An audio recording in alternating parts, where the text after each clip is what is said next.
warahmatullahi wabarakatuh. Di sini saya Risma Puspita Cahyani dengan NIM 190521100088 ingin menjelaskan mengenai hubungan industrial di mana yang akan saya teliti ini yaitu home industri produksi sambal kacang khas Magetan milik Mbak Hiti yang terletak di Desa Jabung, Kecamatan Panean, Kabupaten Magetan, lebih tepatnya di RT 4 RW 1. Di sini saya akan menjelaskan hubungan industrial itu dengan salah satu karyawannya yaitu Ibu Mirah. Pada penelitian ini, metode pertama yang saya lakukan ialah social mapping, di mana dalam social mapping ini saya mengawali dengan mewawancarai pemilik usaha sambal kacang tersebut, yang meliputi pada proses produksi, distribusi, serta sasaran konsumen. Di sini saya mewawancarai pemilik usaha secara kompleks, yaitu antara gabungan dari metode social mapping, diagram Venn, food basket, serta matrix scoring yang akan saya jelaskan setelah ini. Jadi, berikut ini silahkan disimak cuplikan wawancara saya dengan pemilik usaha sambal kacang milik Mbak Hiti. Kapan Bapak mulai usaha ini? Sebenarnya sudah jalan 18-20 tahun, 2004 nih, 2004-2005 lah.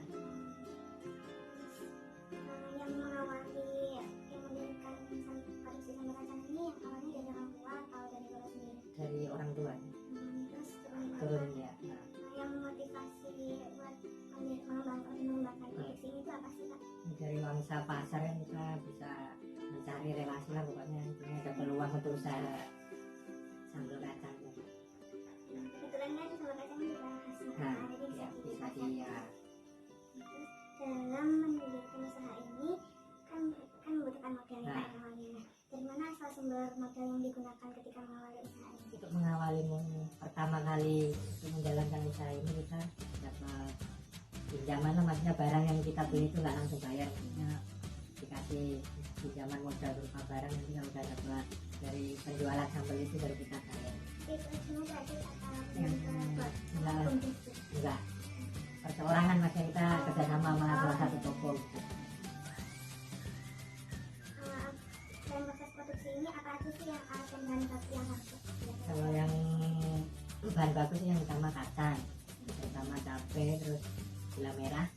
Terus kalau alat produksi kan itu alat giling yang sama mesin itu nggak manual. Lalu apa aja bantu-bantu lain yang digunakan?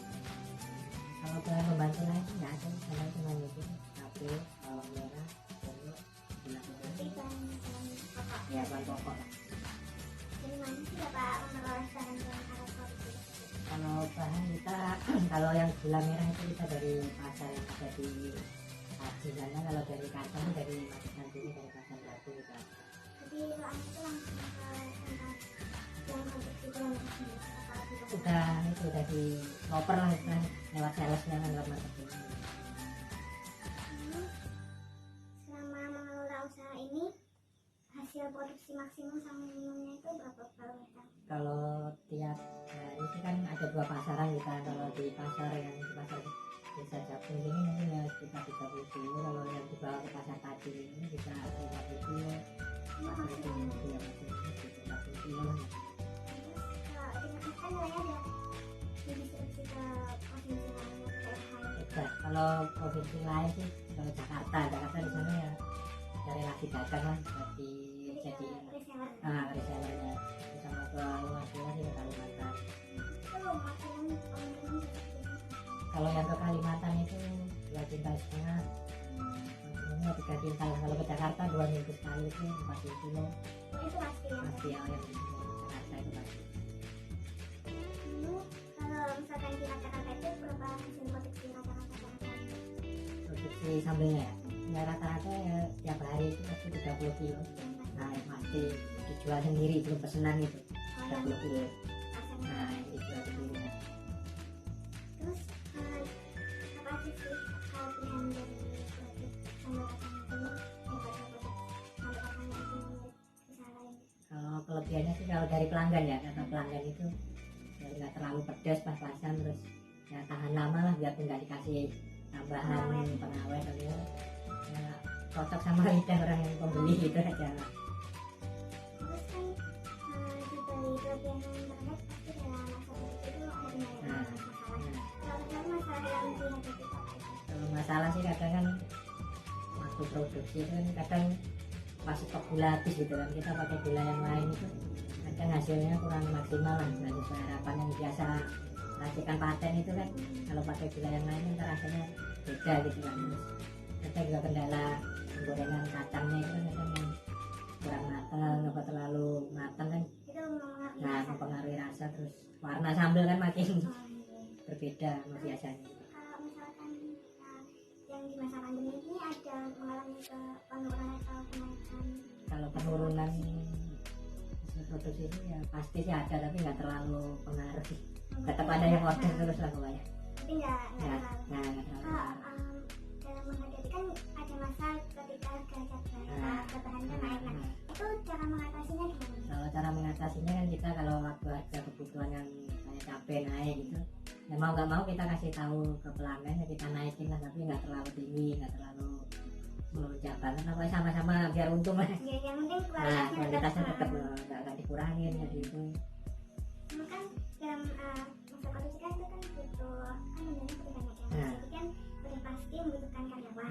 Nah, Yang ingin saya tanyakan, bagaimana sih sistem perusahaan dalam menarik karyawan itu? Apakah ada kriteria tertentu atau kalau karyawan sih, kalau kriteria yang pasti sih, kalau buat penggorengan kacang itu khusus lah, pokoknya orang yang udah menguasai, udah ngerti ini kacang udah matang beneran apa belum. Terus kalau masalah produksi peracikan atau apa itu ada sendiri, terus nanti yang proses penggilingan, terus proses ngadonani lah itu juga ada sendiri lah. Jadi kriteria yang mungkin ya masih ini, kayak masih dikelola keluarga sendiri lah. Tapi karyawan dari luar juga harus bisa? ya yang kalau dari luar sih, khususnya kalau di home industry ini sih cuma buat penggorengan aja nih. Tapi yang lain Masih keluarga sendiri lah.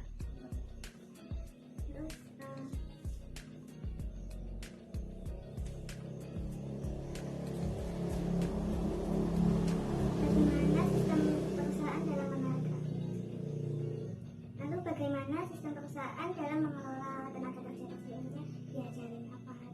Kalau tenaga kerja sih yang khususnya kita awalnya itu yang bagian penggorengan. Kalau penggorengan kan nanti kacang terlalu matang juga hasil sambelnya kan beda, pokoknya ya pas-pasan lah nanti diajarin sama ibu. Kalau yang lain sih cuman pelatihan itu. Terus sistem pemberian upah yang diberikan kepada karyawan itu misalnya sebulan sekali atau ketika ada bulanan atau bagaimana? Kalau buat penggorengan itu langsung hari itu juga, Berarti per hari. langsung per hari dikasih upah. Kalau misalnya karyawan itu setiap hari pasti ada kerjaan di sini atau Mungkin kalau buat penggorengan kan sekali goreng kan 50 kilo, jadi mungkin 2 hari sekali itu baru goreng lagi. lalu pada proses distribusi nih kan setelah proses produksi terus kan ke proses distribusi. Nah dalam menetapkan harga jual itu ada strategi tertentu apa enggak? Kalau harga jual sih kita lihat ya, kalau yang beli itu buat dikonsumsi sendiri pasti harganya berbeda lah. Nanti kalau yang beli itu buat dijual lagi apa reseller itu nanti kita kasih harga di bawah. Nah, Lalu bagaimana sistem distribusi dari produk yang dihasilkan? Langsung ke pembeli atau kalau yang buat di pasar ya kita langsung interaksi sama pembeli. Kalau yang pesanan apa apa ya kita yang ngantar ke tempat jasa pengiriman. berarti ada distributor di sini. Ada. Nah, Apakah perusahaan menggunakan promosi dari perusahaan? promosi dulu sih pernah lewat promosi online, tapi sekarang udah Misalnya udah offline, udah nggak terlalu pakai promosi online. dulu tuh emang strategi promosinya itu kan sasaran konsumen gitu. Kalau dulu pertama kita mengembangkan itu kan dari konsumen jualan di pasar, itu kan yang konsumen yang beli ke kita itu ada saudara yang di Jakarta, di Kalimantan, di Banten atau di Sumatera gitu. Dari konsumen kita yang beli di pasar, mereka menyampaikan ke saudaranya yang berada di luar Pulau Jawa lah, terus kasih tahu kalau mau jualan sambal ini diambilin dari kita, jadi kita dapat relasi konsumennya dari situ. Terus menurut sendiri kalau konsumennya itu lebih banyak dari yang luar kota atau dalam daerah Magetan? Kalau konsumen sih 50-50 lah, yang dari Magetan ini juga lumayan banyak, yang luar kota juga banyak. Kayak pas ada yang mudik itu kan dibuat oleh orang. Nah itu kan kalau pas mudik itu baru dari luar kota. Peluang. Nah peluangnya juga dari situ juga. Ada biaya yang dikeluarkan nggak dalam proses promosi?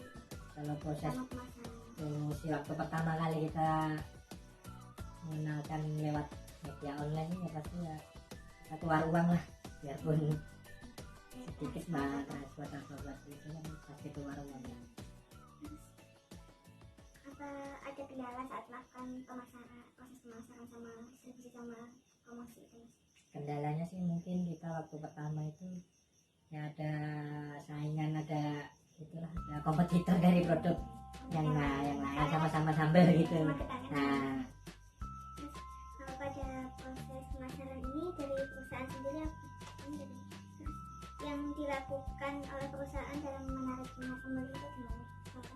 Mempertahankan kualitas. yang mungkin ya salah satunya itu mempertahankan kualitas rasa biar nggak berubah-ubah, rambutnya paten gitu. Ya, mungkin kita nanti biar narik konsumen lagi, kalau pembelian jumlah skala agak lumayan banyak kita kasih bonus gitu, jadi konsumen biar tetap ngambil ke kita gitu, ngambil strategi. Ada kayak tujuan nggak mau masarin ke marketplace aplikasi online kayak Shopee atau Tokopedia Ya,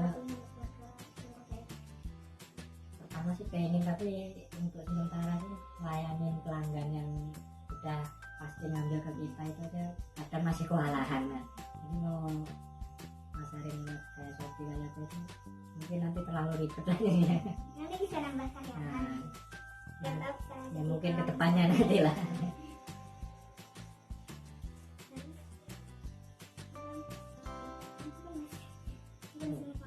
Kalau misalkan nanti ada yang kurang teknologi,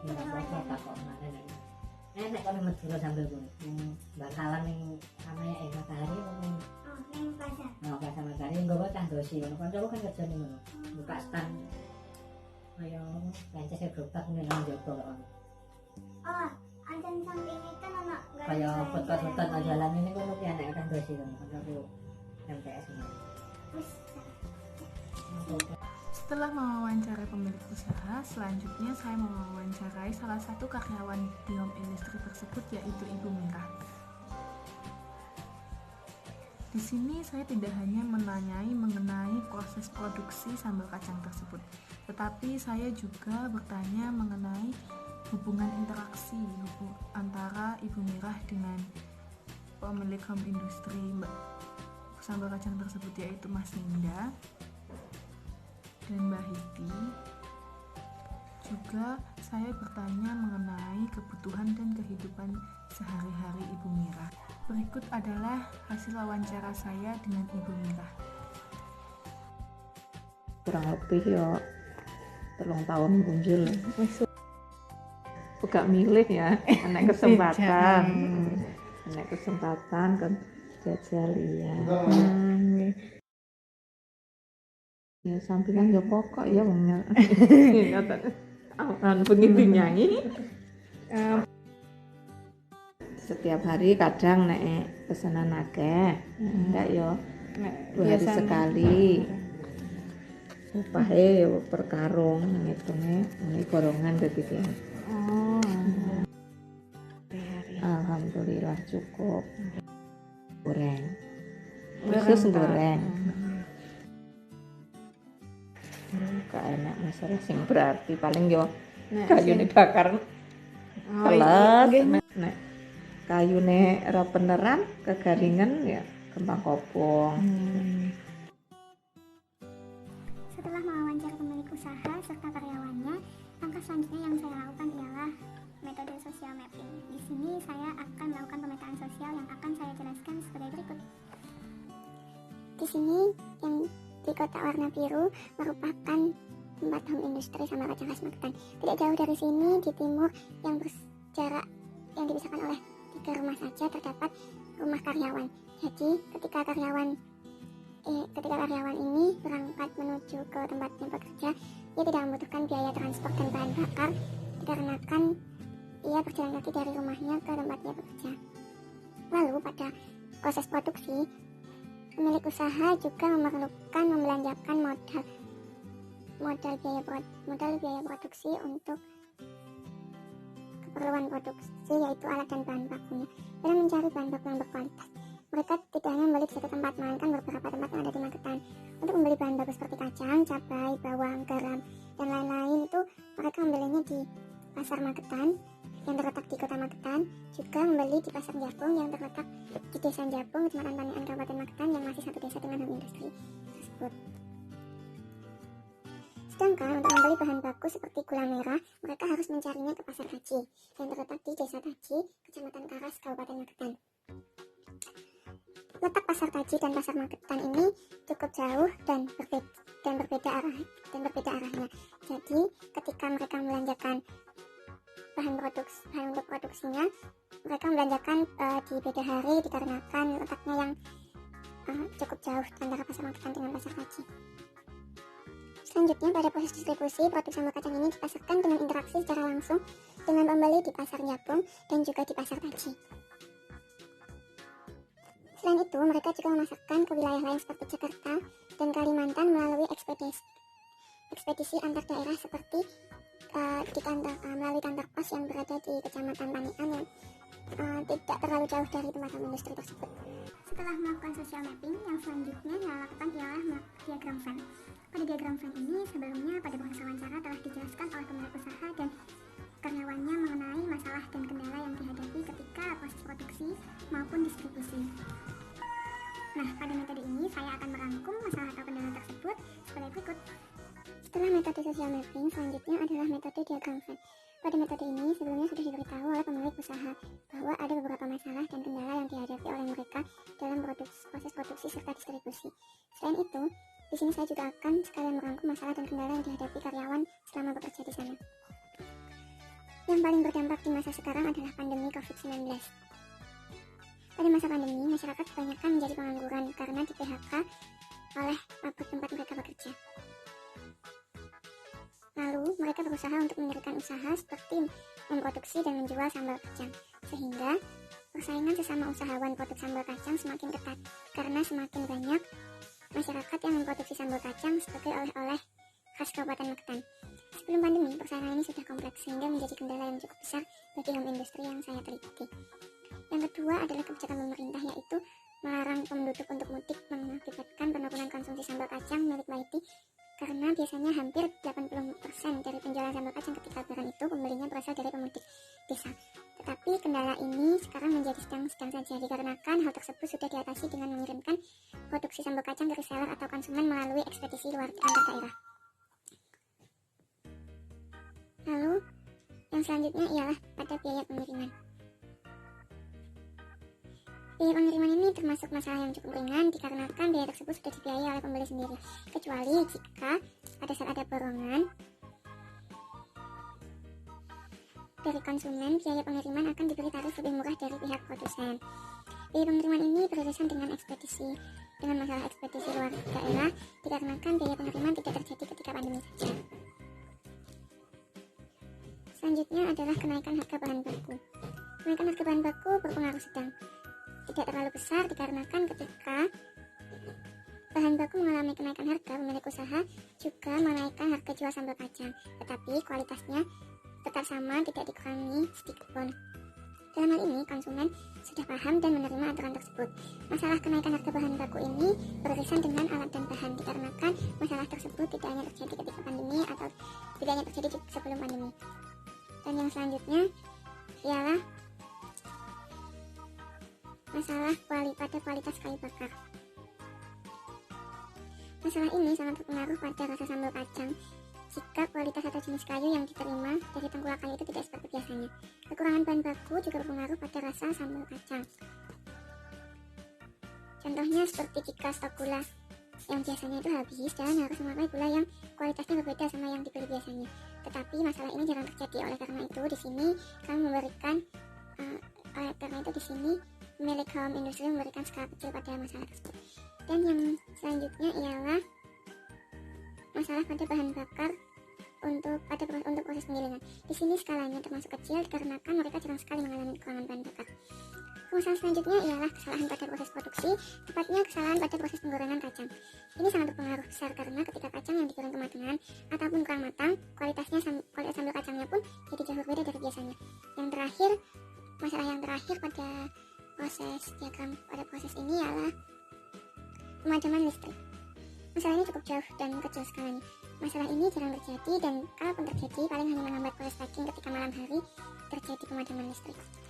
Bagi karyawan, permasalahan yang ia hadapi adalah kesalahan pada proses penggorengan dan kualitas kayu bakar. Di sini juga dialami, jadi selain dialami oleh pemilik usaha, masalah ini juga dialami oleh karyawannya. Karena salah satu karyawan yang saya wawancarai, ia bekerja di bagian penggorengan kacang. Setelah metode diagram Venn, selanjutnya adalah metode food basket, di mana tujuannya adalah melihat pola konsumsi yang menggunakan bahan dan alat yang harus tersedia pada proses produksi dan distribusi yang saya tambahkan kepada pemilik usaha, serta pola konsumsi kehidupan sehari-hari karyawan dari industri sambal kacang tersebut. Selanjutnya adalah metode food basket. Di sini kita akan melihat pola konsumsi antara pemilik usaha dan juga karyawannya. Pada pola konsumsi pemilik usaha, bagi mereka skala prioritas terbesar yaitu bahan yang harus ada dan tidak boleh diganti ketika proses produksi, seperti kacang, cabai, gula merah, dan bawang putih. Di sini keempatnya diberi poin 1 sampai 4 dikarenakan itu merupakan bahan pokok. Yang selanjutnya adalah kencur dan daun jeruk, diberi poin 5 dan 6 dikarenakan ada beberapa konsumen yang minta untuk tidak diberi kencur atau daun jeruk pada produksi sambal kacang. Yang selanjutnya adalah kayu bakar, garam, beserta gilingan kacang masuk pada skala tengah-tengah. Untuk transport, ekspedisi, serta gadget dan kuota, ini cukup penting pada proses distribusi, apalagi di masa pandemi COVID-19. Di sini hal tersebut diberi angka belakang dikarenakan yang pertama dikaji ialah proses produksi dan yang selanjutnya ialah pada proses distribusi. Setelah meneliti pola konsumsi pemilik usaha, selanjutnya saya sebagai fasilitator meneliti pola konsumsi karyawannya.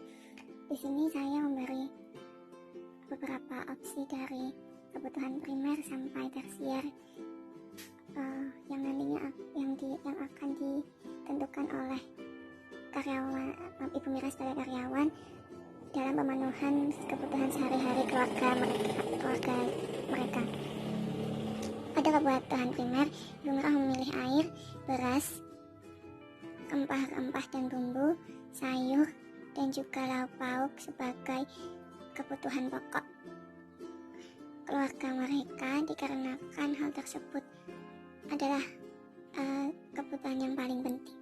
Lalu disusul oleh kebutuhan sekunder seperti buah-buahan, alat mandi, alat mencuci baju, susu anak, dan gas LPG sebagai kebutuhan sekunder karena hal tersebut bukan hal yang penting tetapi masih lebih penting kebutuhan pangan keluarga mereka. Di sini susu anak menjadi kebutuhan sekunder karena ibu merah masih memiliki anak yang masih berumur, yang masih di usia bawah, yaitu sekitar 8 tahunan. Lalu kebutuhan selanjutnya ialah vitamin C. Membutuhkan vitamin, transport, dan masker sebagai kebutuhan tersier karena masker dan vitamin C ini di masa pandemi diperlukan untuk menambah imunitas tubuh, dan sedangkan transport ini lebih untuk keperluan anak sekolah. Dan yang terakhir ialah gadget dan kuota. Karena ibu Mira bekerja di sekitar desa Japung, yaitu desa tempat tinggal ia sendiri, maka ia tidak terlalu membutuhkan gadget dan kuota. Gadget dan kuota ini lebih kepada keperluan sekunder untuk anak-anak mereka yang masih sekolah. Ya, setelah metode food basket, di sini ada metode yang terakhir yaitu matrix scoring. Pada metode matrix scoring ini sebenarnya sama dengan diagram Venn, tetapi pada metode matrix scoring ini kita akan lebih mendalami lagi mengenai frekuensi pada masalah kendala yang dihadapi oleh pemilik usaha dalam proses produksi serta distribusi sambal kacang tersebut. Ya, yang terakhir ialah metode matrix scoring. Metode ini bertujuan untuk mengetahui frekuensi permasalahan dan kendala dari skala yang paling tinggi hingga yang paling rendah. Metode ini pengembangan dari metode diagram Venn, dan yang akan dibahas pertama ialah yang ada skala yang paling tinggi, yaitu dari kesalahan pada proses penggorengan. Di sini kesalahan pada proses penggorengan diberi poin 6 karena cukup berpengaruh dari ada rasa dari produk sambal kacang jika ada kesalahan pada proses penggorengan kacang. Lalu disusul oleh kualitas kayu bakar dan persaingan sesama home industri sambal kacang dengan skala frekuensi 5 dari 10. Selanjutnya ialah kenaikan harga bahan baku, lalu larangan mudik ketika pandemi. Dan selanjutnya ialah kekurangan bahan baku dan biaya pengiriman yang mendapat frekuensi 3 dari 10.